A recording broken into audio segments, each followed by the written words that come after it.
Hey everybody! I wonder if you can all see me. Let's see.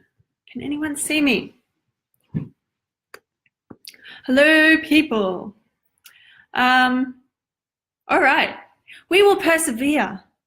We are going live in here instead, and I will send a recording out to those who have signed up. And we are going to change platforms next week. There is only so much we can handle from the tech gremlins from the Webinar Jam platform before we make a decision to change platforms. All right. So, hey Anita, awesome. So can you see me? Am I coming through loud and clear? Hopefully we're there. So for those who are just joining us, or for those who are watching the replay, skip to 2 minutes and you will get right into it. All right, say hello if you're joining us. I am going to record this one and send it out to all those people who are on the Webinar Jam list. So we're going to drop Webinar Jam and we're going to pick up something else next week. We're going to use a new platform so that we can connect with everybody with ease. And that's my big word for the year, actually, ease. So put your hand up if you are here and if you downloaded the lab cheat sheet. I want to know who's here. I can see a few people joining us. I want to know who's here and I want to say hello. So hi Anita, anybody else? That would be great. All you beautiful people who sneak around, skulking around the back, watching from here and there, but don't say hello. I love it. Oh, Christine, hello. You didn't get yours. Okie dokie. We can check that out. So if you were signed up to the webinar list, then it will be with you in your inbox, either in the junk or spam file. A lot of people find it there.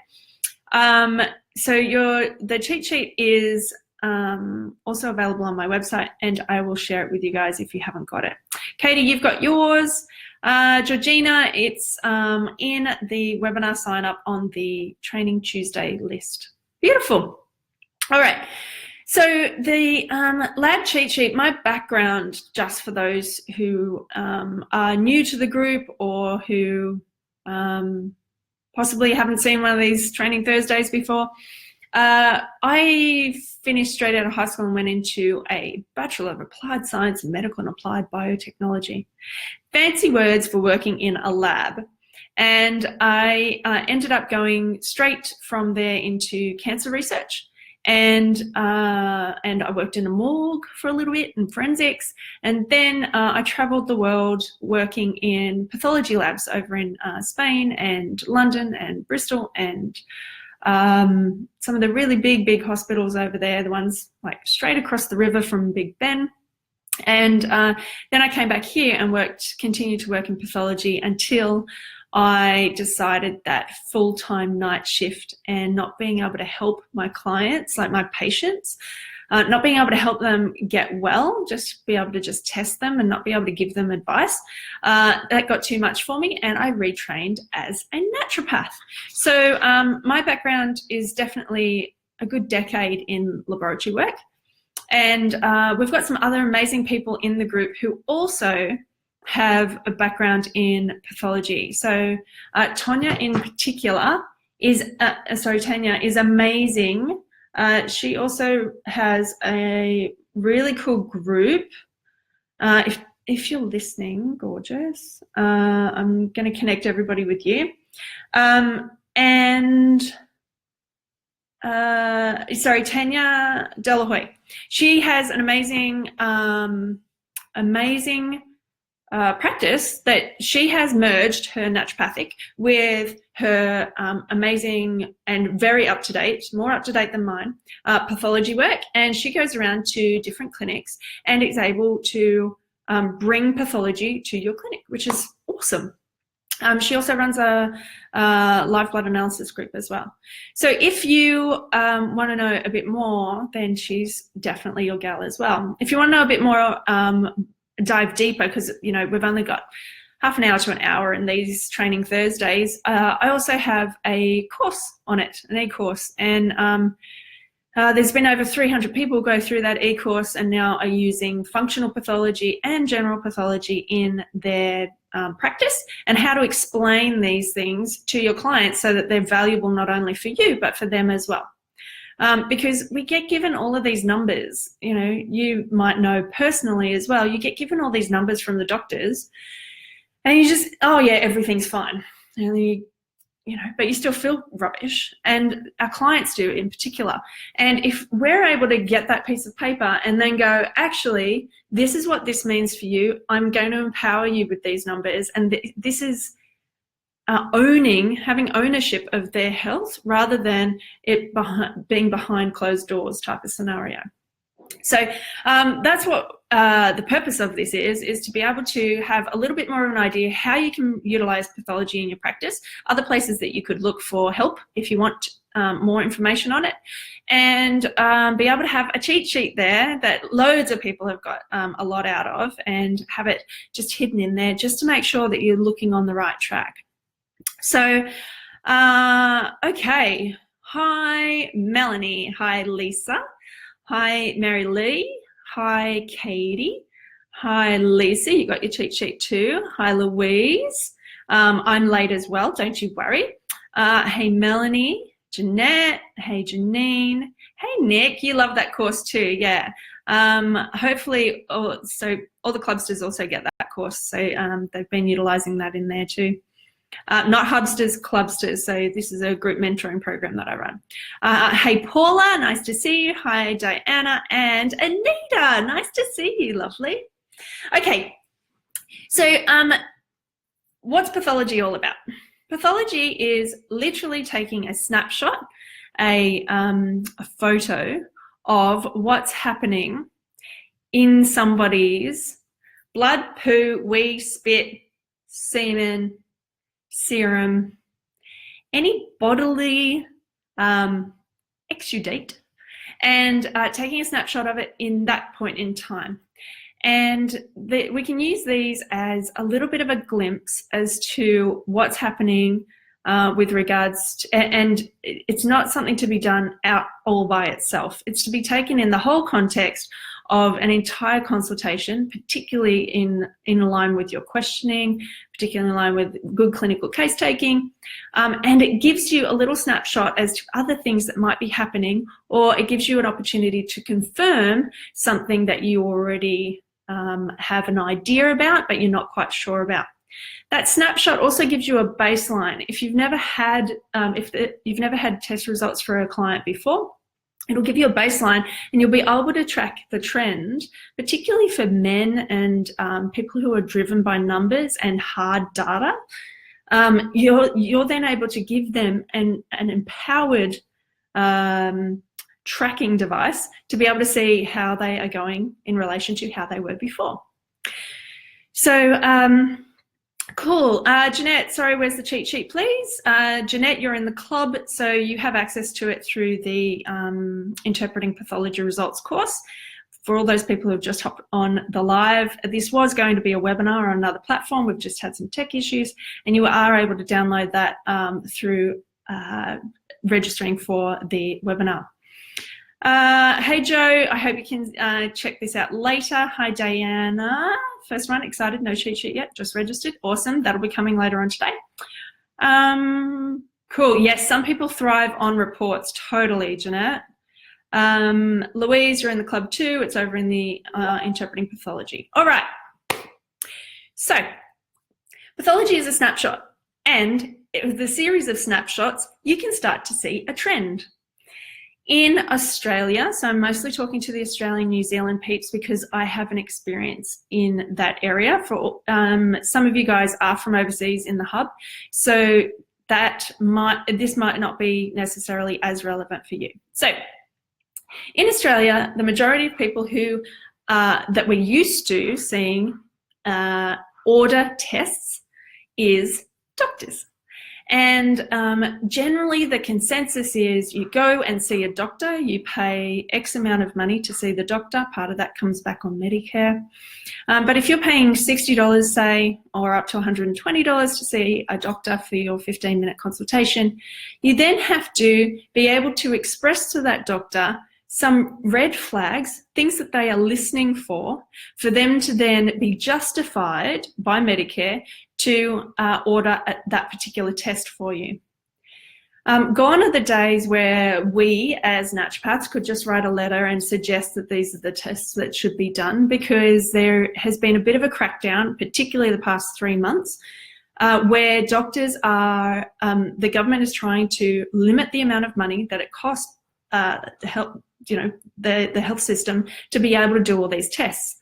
So doctors are now listening for red flags, listening for particular phrases to be able to justify, okay, there's a family history, there is, particular types of issues that have come up, there are medications and other things that might be affecting a particular result, so therefore they'll then test it.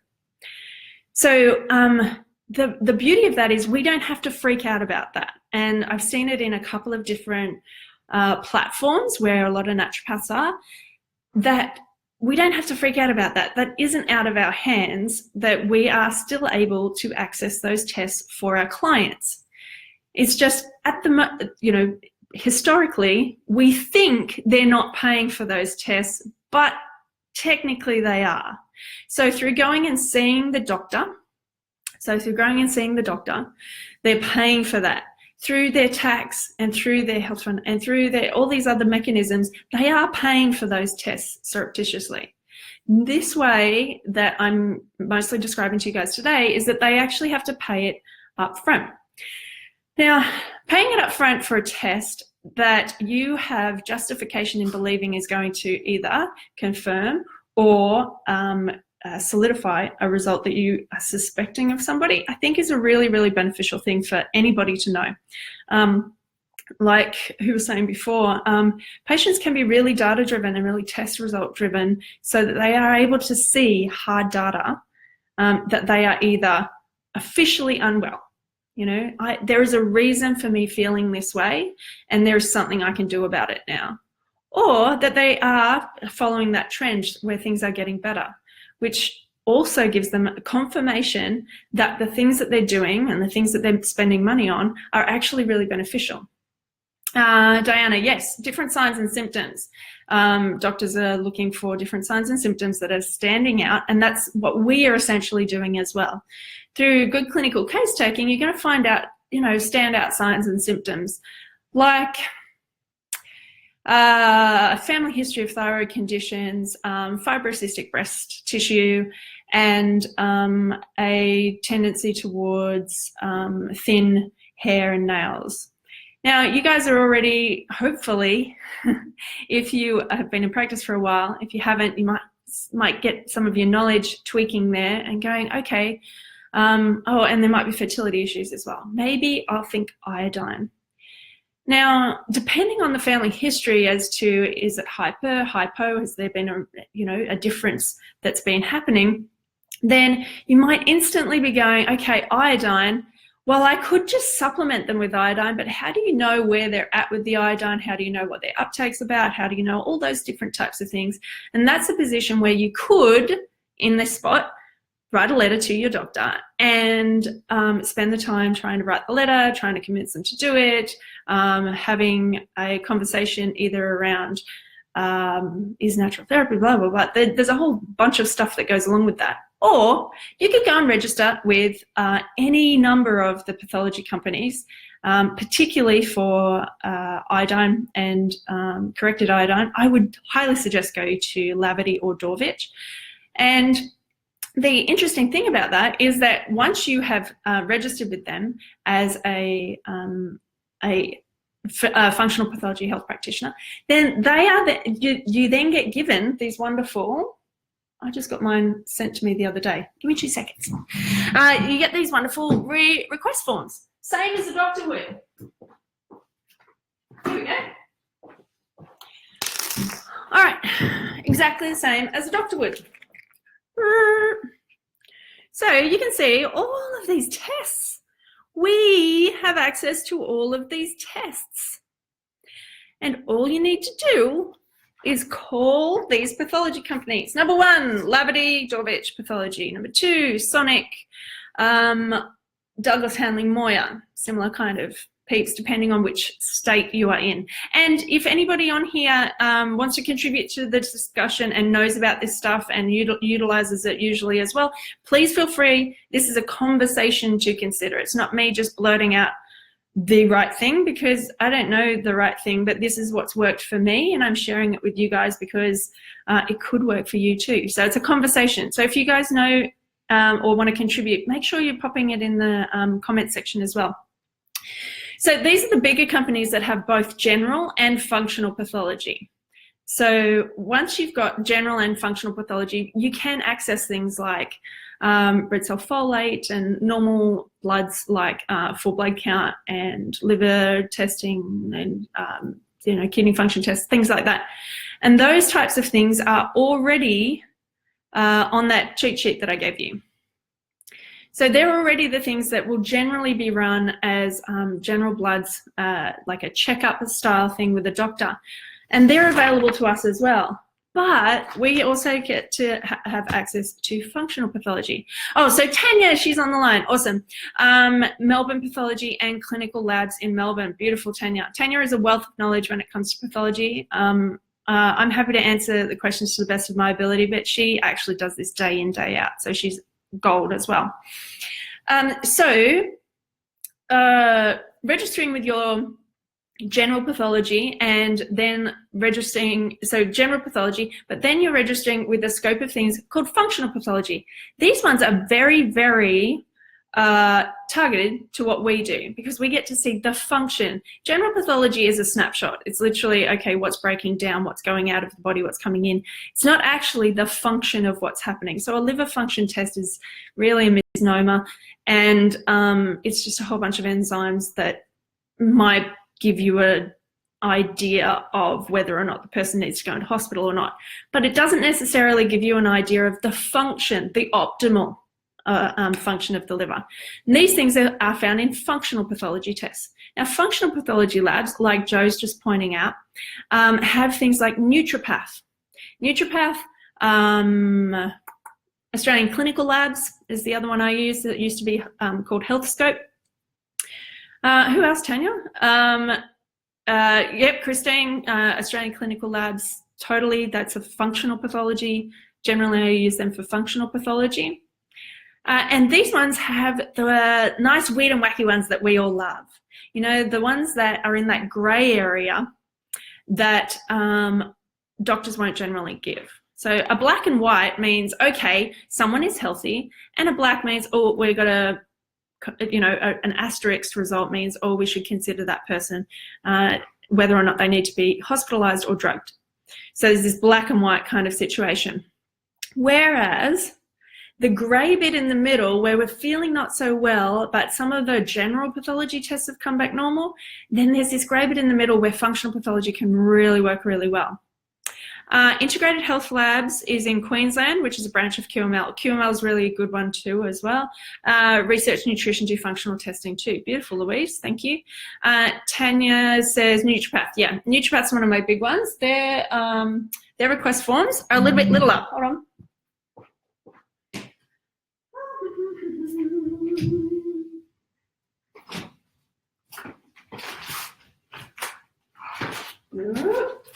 I'm still here. Give me a second.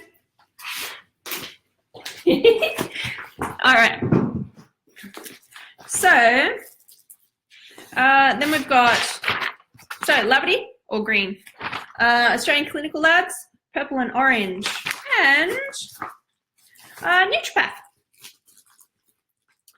Naturopath. Well, these lovely little ones, and they have this amazing online portal now that only just opened up, say, the past 3 months. Naturopath.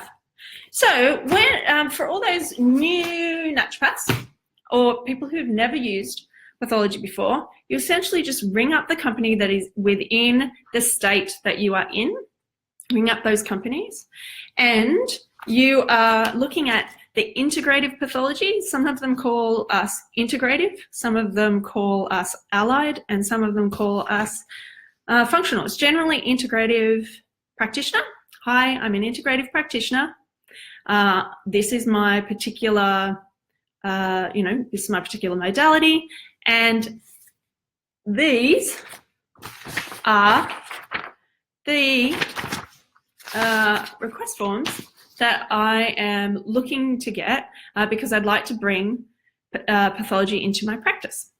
So when you are then grabbing all of, then you're connecting with these pathology companies, they may also have, you might also have access to testing manuals that you might see that you might have access to online, like Naturopath.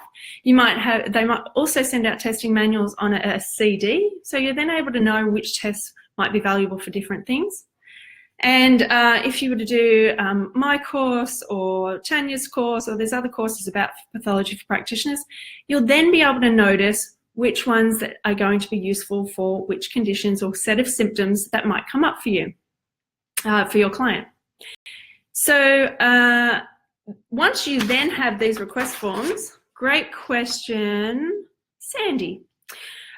Once you then have these request forms, when a client comes in and they have a set of symptoms and you go, okay, now this set of symptoms is giving me an idea that it's this particular deficiency, this particular condition. I want to check out their thyroid necessarily. I want to check out their functional liver detoxification profile, FLDP, which is a functional pathology test because, I want to check out their hormones or their cortisol level because they're showing signs of adrenal fatigue.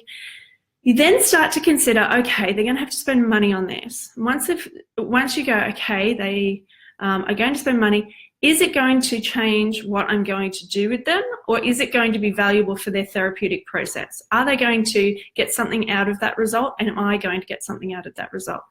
Once you come to the conclusion that sometimes the answer is no, and sometimes the answer is yes, and you'll be able to then track the changes over the next 8 to 12 weeks of what you're actually, your treatment protocol with them. Once you're then able to track that and you've come to the conclusion that it would be valuable, you fill out the request form. So Sandy's asking, you fill out the request form. Some of these companies you can actually get the test kits in your clinic. I don't suggest that unless you're trained in pathology, because some tests, things like pyrols, they need to be completely in the dark so that nothing gets activated in the light, which is urine in the dark and quickly wrapped up in alfoil, for instance. So if that kind of consideration has to be for different types of tests and you aren't aware of that, the best thing to do is fill out the request form, get the client to go to the nearest place. And if you go to the websites, each of the websites tell you where the nearest collection point is. They go to the collection point and then they're able to perform the test for you instead of you having to do any of that. And once you're registered with these companies, whenever that result is available, you will have an online portal and they will send you, if you so select it, they'll send you a paper copy to be able to put in that client's file once the results are out. So most of these things you're going to send your client with the request form, inform them that it's going to cost X amount of money, and that's exactly what it is. Make sure you're being very clear about that, because most of us in Australia and New Zealand are used to getting our testing for free, and that the result is going to impact, okay, if it comes back with a negative result, we're going to do this. If the result is this, then we're going to have to talk about X, Y, Z as the next path. So once they've got that, they then go to the collection centre. At the collection centre, they'll do one of two things, depending on the collection centre. One, they'll just do it and it'll be lovely, and in 2 weeks' time you will get your result on your computer and you'll be able to call your client back in and you'll be able to follow up with them. Number two, particularly the functional pathology side of things, they may call you, they may contact you about what you're actually asking for, because some of the some of the collection centres in other rural areas of Australia don't generally have a lot of experience with the functional pathology, so it might be a little bit of a learning curve for everybody involved, particularly if you're going to start it up as a consistent thing. So once that's finished, you're then able to access the results, and then you're able to keep that track and that trend, or you're able to change your treatment protocol, whatever it comes up. So, Melanie, I'd love to hear any practices that use pathology. Canberra and South West regions, closest is Douglas Hanly Moir, and to draw blood. And the collection lab, I usually use Naturopath mostly. Yeah, so Naturopath often send out the functional pathology test in particular. For rural areas, they'll send out via courier the test kit, and then they have very clear instructions on how to perform the test for your client, and whether or not they have to freeze that sample, what day of the week that they can send the courier to come back and get that particular sample. So they, like Joe said, they've been really, really helpful to me, and they have this amazing, cool new online portal as well. Karen, awesome, great to see you here. Diana, yep. Yeah, cool. So Naturopath is specifically, it is run by integrative medicine practitioners or who have been in that space for a long time. So they really know what they're talking about when they're able to talk to us. And they are amazing for being able to get information. I've also found the same with Australian clinical labs. Whenever I just ring up tech support, or if a lab test result is taking its time getting back to me, I have always been able to get somebody on the line and been able to get a result. I've talked through cases with Australian clinical labs before, and they have been really, really helpful as well. Christine, great question. Are all companies around the same price? So me personally, I've found that Lavity is one of the cheaper ones, but it's only cheaper by about $10, $15. But if you are looking at a scope of tests, then you, like Tania says, you should really look around at the prices. The other interesting variation is the way in which companies do tests. So Naturopath is one of the ones that does do cryptopyrrole testing, and the way in which they do that test is different and is available in certain areas and certain states, whereas Pyrrole's testing through Lavity is then sent on to a secondary lab to be able to get it done. So I talk about this a lot more in depth in the course, but there are variations in what you're looking at.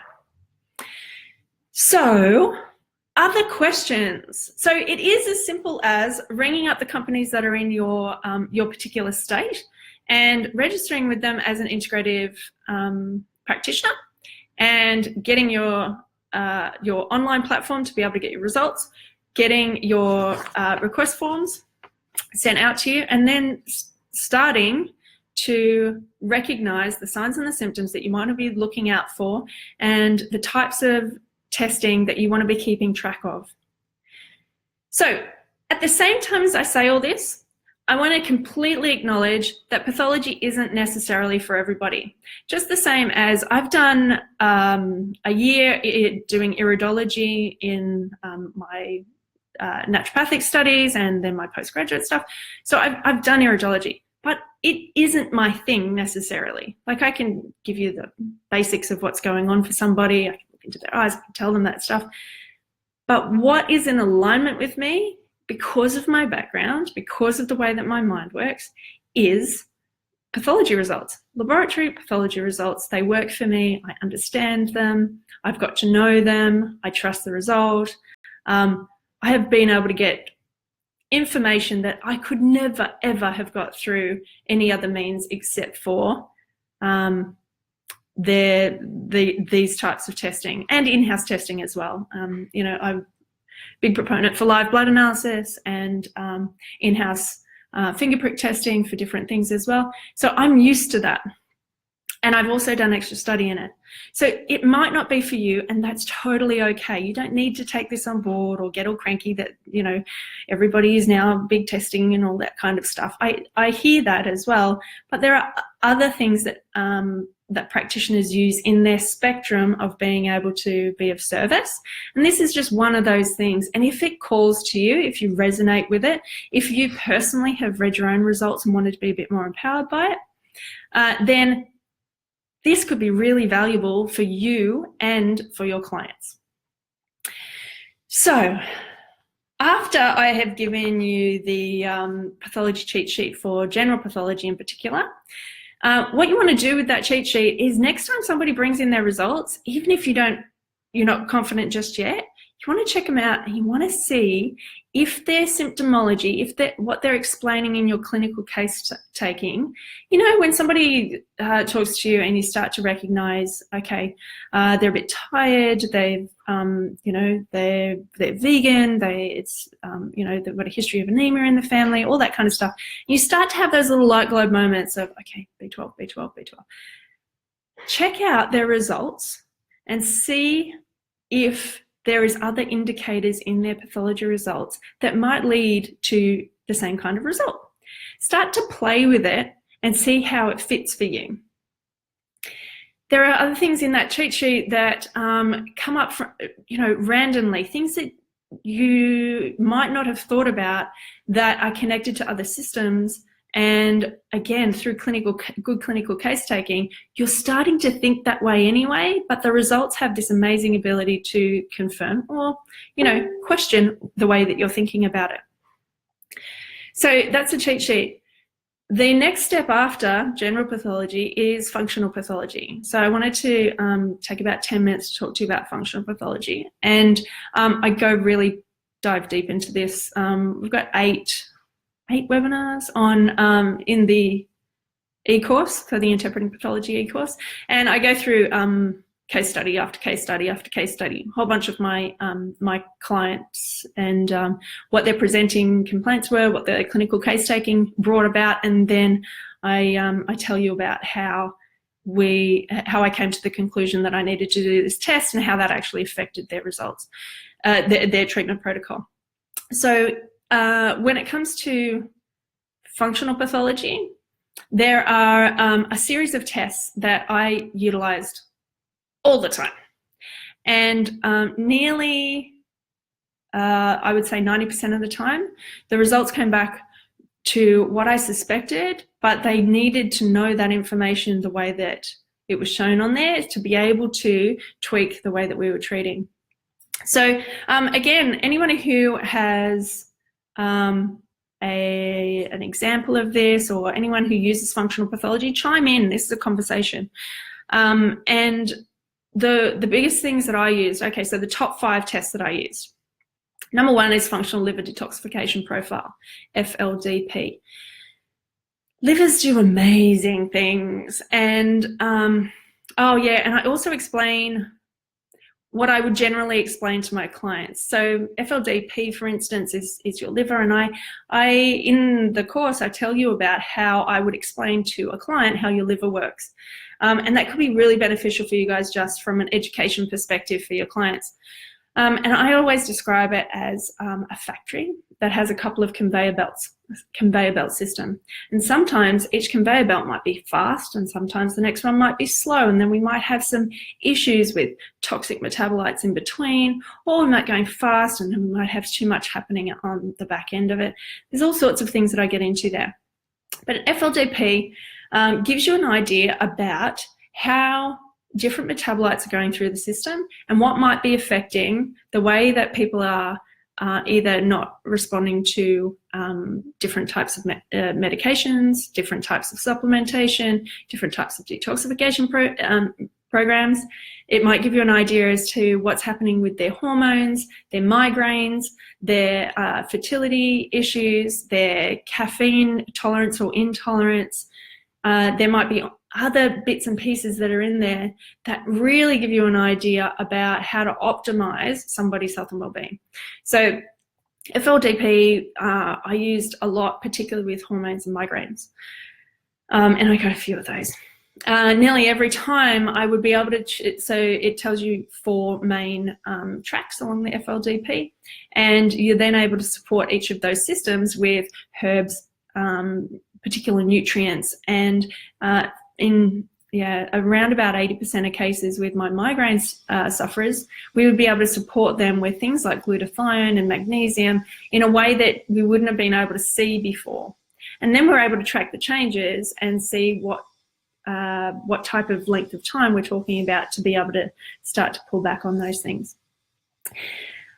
The other thing about functional pathology is you're then able to then notice other things that start happening on the back end of that. Things like MTHFR that might be complicating things, other gene tests that might be indicated in the long run. So that's an incredible tool. Next one. And put your hand up if you've used a FLDP and what you utilized it for. We've also used it for IBS symptoms, all sorts of things. Then we've got CDSA, the Complete Digestive Stool Analysis. So this is a test, a poo test, to find out what's actually happening inside that poo, whether things are growing, whether things are absent, whether things, good things are absent, bad guys are present, what particular strains of things are present. And then if you start to get CDSA1, CDSA2, CDSA3, CDSA4, they get more complicated and more expensive because you're actually then growing particular things from that stool sample. You're then able to test it against particular antimicrobials to see if they are resistant or not, including, particularly for Australian clinical labs, including things that are natural. So, yeah, we can start to really check in with what's going on with somebody's gastrointestinal system by doing a CDSA. These are for suspect parasites, suspect, stubborn Giardia and Blasto, people who have had a history of candida elsewhere in their body, whether or not it's actually hidden within that large bowel. So there's a whole bunch of things. And then issues that have arisen from ever since I had the antibiotics X, Y, or Z. Those types of times, you're then able to see what's actually going on in there and then be able to treat with what might be missing. And also CDSAs cover things like enzymes. So are they breaking down proteins, fats, long-chain carbohydrates, short-chain carbohydrates, short-chain fatty acids, and is that actually fermenting in their gut or what's going on? So CDSA, is that your favorite, Louise? Cool. Yes, Lisa, it is. FLDP just has so many, so much is processed by your liver. It's incredible. It is crazy what it does for us.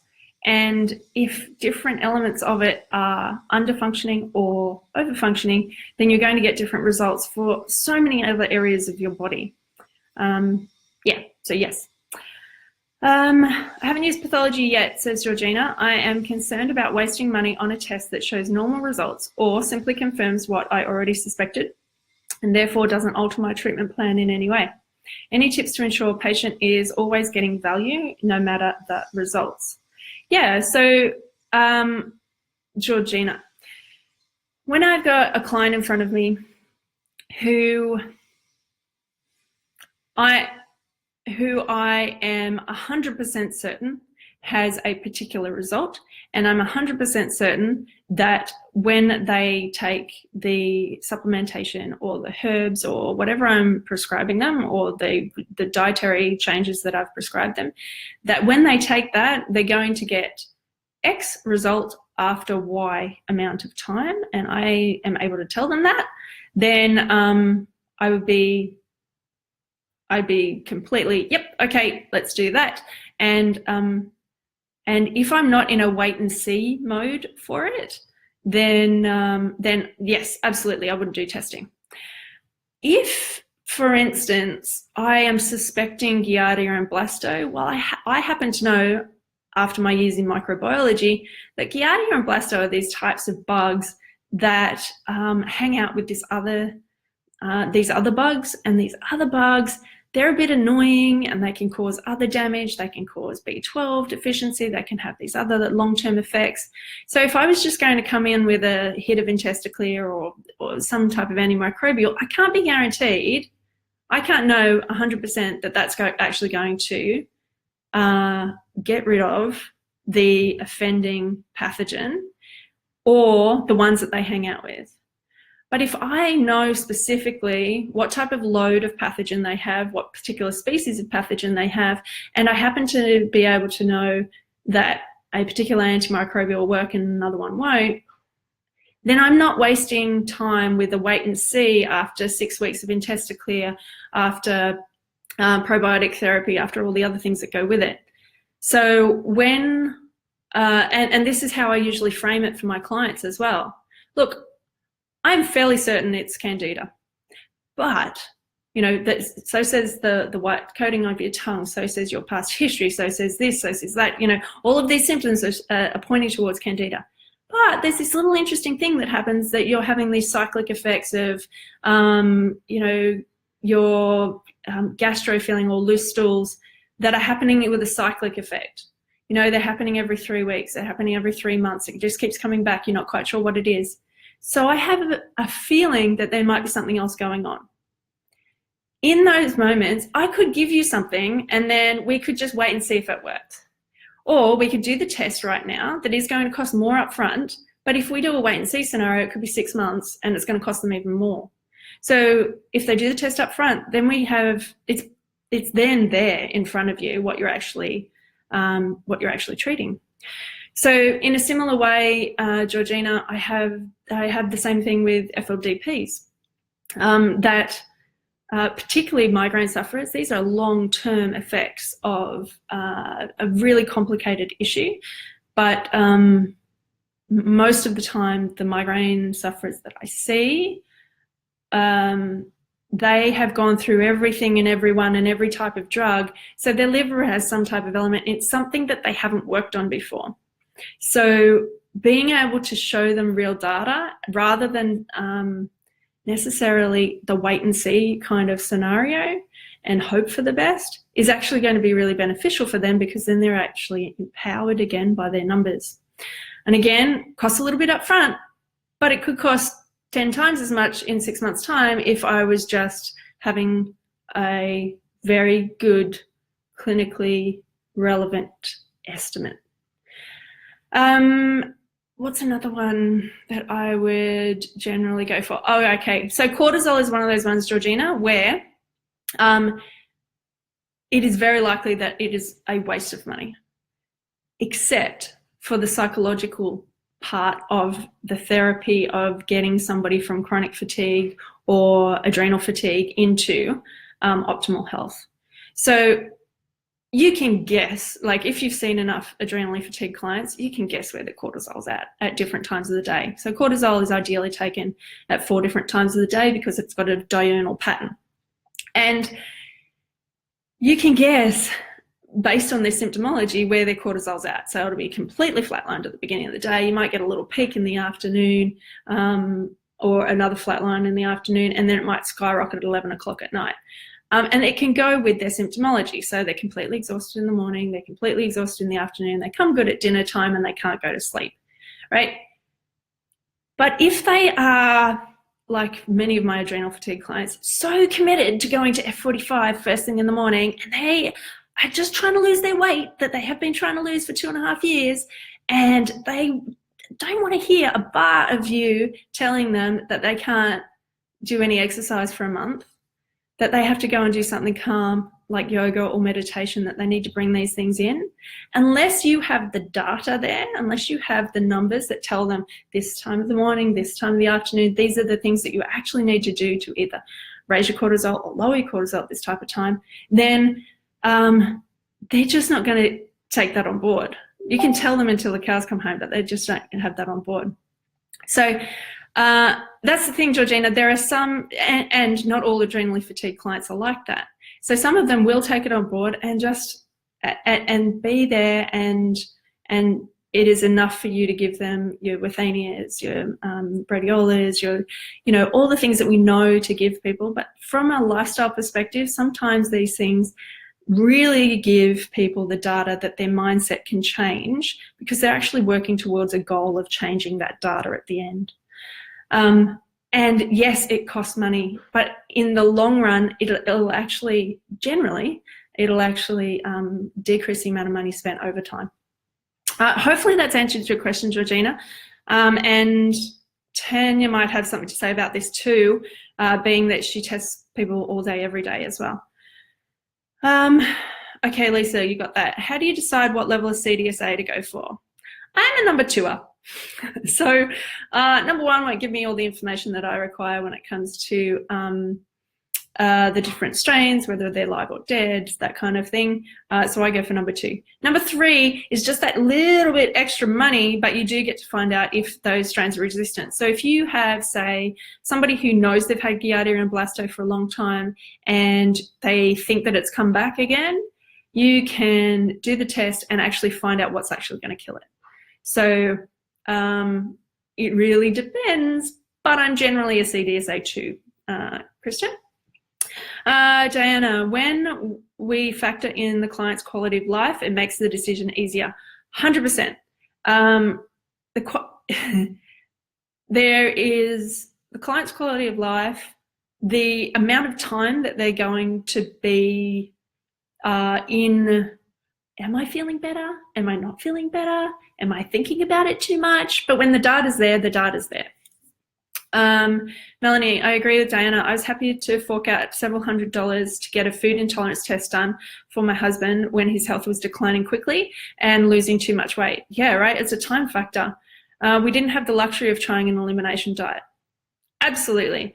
And with kids in particular, I love running food intolerance testing with kids because, one, parents will do anything for their kids. I've got 3 kids. I will do anything for my kids. Whatever it takes, however much money, I will find that money and I will get it done. To do it for themselves, whole nother story, but that's different. So when you do food intolerance testing for kids, they don't have to do the elimination diet. They don't have to go through all that process. And then mum doesn't have to get adrenally fatigued about it. And then all those other things that go with it. Yes, it costs $300 up front or $250 or whichever particular testing you're actually using. But then you've got something tangible to work on that, that you can keep going for. Okay. Oh, great, Georgina. Hopefully that's been helpful. Awesome. Yeah, a perfect example, Melanie. When you've had a long-term migraine and it just keeps coming back and it just keeps coming back and it just keeps coming back, and you've tried everything, it's not even going to be an issue for you. You will find a way. If that is going to give you even an inkling of an idea that it's going to get a bit better, you're going to find a way. So migraine people, FLDP and food intolerance testing, there was nearly always a result from doing those things. Okay, FLDP, CDSA, cortisol. So I use cortisol a lot. Cortisol testing, because I had a focus on adrenally fatigued clients and chronic fatigue, as well as post-viral fatigue. So having those reference ranges were really beneficial for people to actually keep on track to what they really needed to do for their bodies, because most of the time they were in their heads and they'd forgotten about their bodies. Number 4 is hormone testing. The salivary hormone testing is the functional pathology version of serum hormone testing. You're testing 2 different types of things. Salivary hormone testing is essentially testing the hormones that are available still in the tissues that might be stored in different areas of the body. Whereas serum hormone testing is what's just hanging around after it's been doing all of its stuff. So I would often use hormone testing for perimenopausal women, people who had had a history of issues on the pill, people who had had fertility issues, people who had had adrenal fatigue, then they had flow-on effects for their cycle. And DHEA is one of those crossover hormones that you're then able to be checking on periodically to see how that ovarian adrenal axis was working.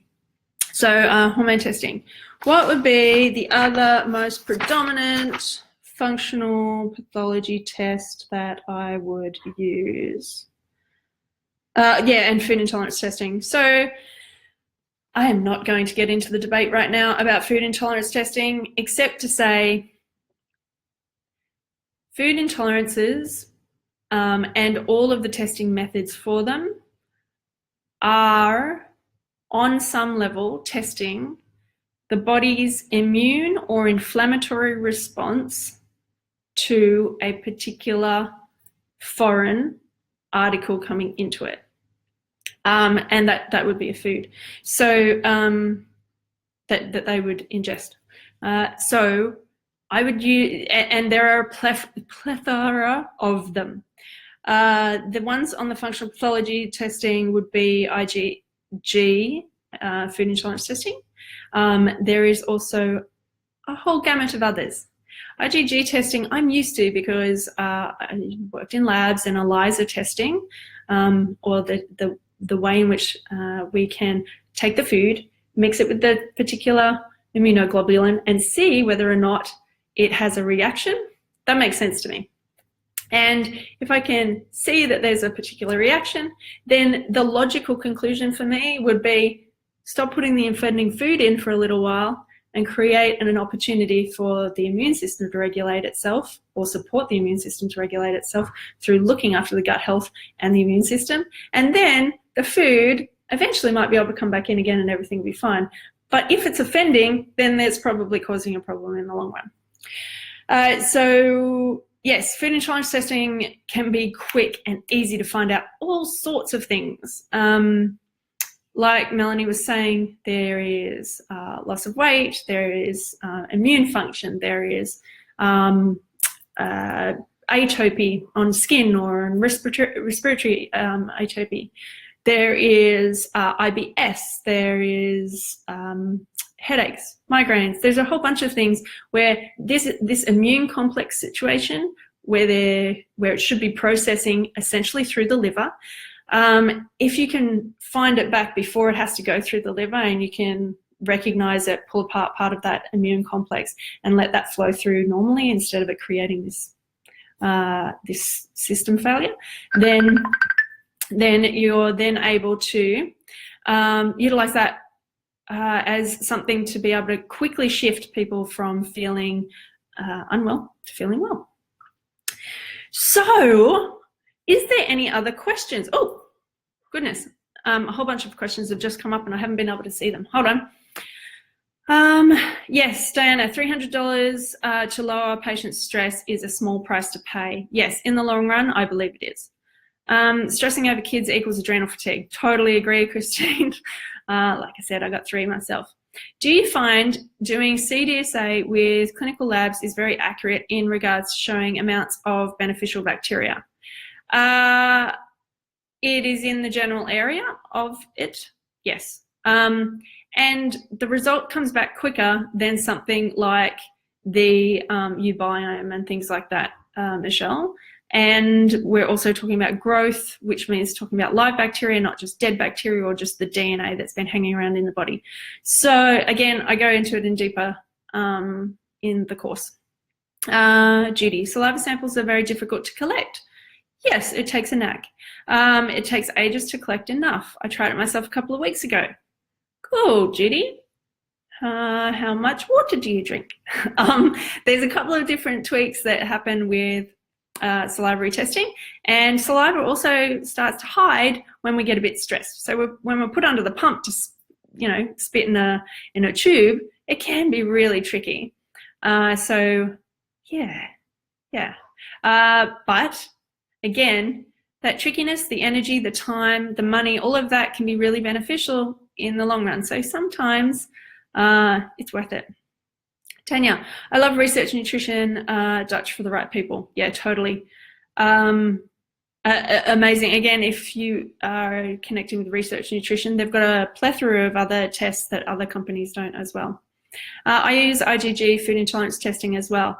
It makes sense to me. Yeah, Tania has a background in medical science and is currently doing lab work in your clinic if you so choose. And yeah, for us that have come from labs, and it being, you know, ELISA testing is kind of the gold standard in laboratory testing for immunoglobulins, immune system reactions. So kind of makes sense to us. Anita, thanks, Tammy. Awesome. And Tania, good for those patients that don't want to wait or do an elimination diet. Completely. Absolutely. That's why I really suggest if you've got kids, you're going to get so much more compliance if you have hard data in front of them. And you're going to get so much more compliance, because imagine putting a kid through an elimination diet. I have done that before, and it's horrible, the poor mum.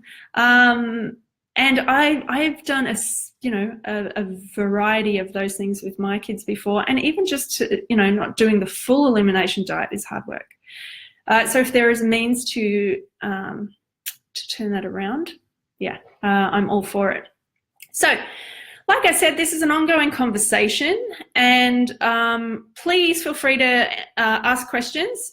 Tania and I will be answering the questions in the comments below, and I'll also pop my my course in there. Tania will have hers in there as well, so that you can have access to any of this information for yourself in a deeper dive, particularly if you get a particular type of client. Like I said, I go through, I think I've got about 25 different case studies that I go through, and they really range from what they've had and what type of testing we used over a longer period of time. So yes, Katie, I can totally put the e-course in there. I might even give you guys, yes, let's just do it, because this is really helpful to everybody. I'll give you a discount code as well, and so you can pop that in there and get it for cheaper. Paula, which labs do ELISA testing? Everybody does. It's a particular type of testing where you get a container.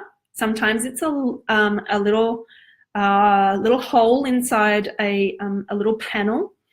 Sometimes it's a test tube. But essentially what ELISA testing is you have the immunoglobulins, the offending article inside the lab, the test tube. So you got the test tube, and the test tube has a protein from bananas. Yep, it's got a protein from bananas in there, and then you go and get the person's blood, and inside that blood is their immunoglobulins. Essentially, it's a protein from their immune system. So inside this series of test tubes, there's all these foods, proteins of foods, and that'll mix with the proteins in that person's blood and in that person's serum, actually. And that serum, they'll mix together, and sometimes they'll coagulate and go like this, and that'll make the test tube go a particular color. And sometimes they'll just go, no, we're fine, we just want to dance with one another, we don't have to react to that, and then they won't change color. The ones that go like this, that happens in their body. That actually happens inside their blood vessels. It happens inside different areas of their body, the thin blood vessels that go around your brain, creating brain fog, can't concentrate, things like that. Might go into their fingertips, get them a little bit hyped up, that kind of stuff. Those types of reactions then have to be broken down and processed so that they're not all stuck like that, because your body doesn't want to do that. It wants to break down everything through your liver and then poo it out. So, I love this stuff. Sorry, I can't help myself. And when they get all stuck like that, that is an ELISA assay. Now, we do that for all sorts of things. When you put one offending article and mix it with somebody's serum or mix it with somebody's other parts of their pathology, and then you get a result. That's an ELISA assay. It's used for all sorts of different things, but it's particularly used for IgG food intolerance testing. So every lab will do something like that, Paula. Lisa. So excited, yes. Awesome. I get a bit crazy about pathology. I really have to hone this down because on Training Thursdays, I try and give you as much as I can without overloading you, because even right now, some of you guys are going to be going, I don't even know which lab I'm going to call. Do I have to call a lab? And some of you guys are going, oh, I've already done that, but I'd love to try that next test. And so with the scope of, us 1,500 people here in the hub now, I've kind of got to give you what I can. And so hopefully this is at least a kickstart. I get really excited about this stuff. I just listened. So I did the interpreting pathology course for you. I set it up at the beginning of last year, I think. And I was so excited. I just love blood and I love tests and I love being able to explain. And the aha moments when a client comes and goes, I knew there was something going on, or, oh, why couldn't someone just explain that to me before the same way that you explained it? And so I teach you how to explain these things to your clients. And because that aha moment, it shifts something inside them that they go, oh, I have the capacity to take control of this. This isn't just something out of my hands. And yeah, I get so excited for that. And I could talk about biochemistry and stuff all day, every day. But hopefully this has given you a little bit of an insight into how it could be beneficial for you to use it in your clinical practice. If you're a newbie, remember at the end of all these training Thursdays, there is an actionable step. If you're a newbie, even if you haven't quite finished yet, give these companies a call and get whatever information you can from them. You might get a testing manual and they might send you out a testing manual, and at least you'll be able to flick through and go, oh, that's what that thing is. If you're a newbie and you have just come out, go and apply and become an integrative health practitioner and get some of these and start playing. If you're in the middle there and you haven't really been playing with pathology, it kind of scared the shit out of you, then go and grab somebody's pathology results that you might have in your file, or the next person that comes in, get them to bring their pathology results in and use the cheat sheet and see what might be missing. And if you're already pathology testing, then check out the ecourse, hint, hint, nudge, nudge, and find out what else might be useful for some of your clients that are just a little bit sticky, they're just not getting the shift that you want. There might be something hidden underneath, and that's the beauty of pathology results. Anything hidden that you couldn't just see through asking questions or looking at people's hands, tongue and eyes, or listening to the heartbeat, whatever. Those hidden things, there might be something hidden and you might need to look a little bit deeper. Cool. All right. Hopefully this has been helpful. I'm going to wrap this up, and I'm going to send this out to all those people who are on that list. We are going to try a new platform next week, by the way, so that we don't have this lovely tech hiccups. And yeah, like I said, hopefully it's been beneficial. If you have any other questions, please pop them into the comment section and we will do our best to answer them. And we'll show you the next steps if you want more information as well, me and Tanya. So thank you guys so much for listening and taking the time out to get more knowledge for yourselves and for your clients to be able to really get the traction that we want for our profession and our businesses. All right, I'll catch you guys later. Bye.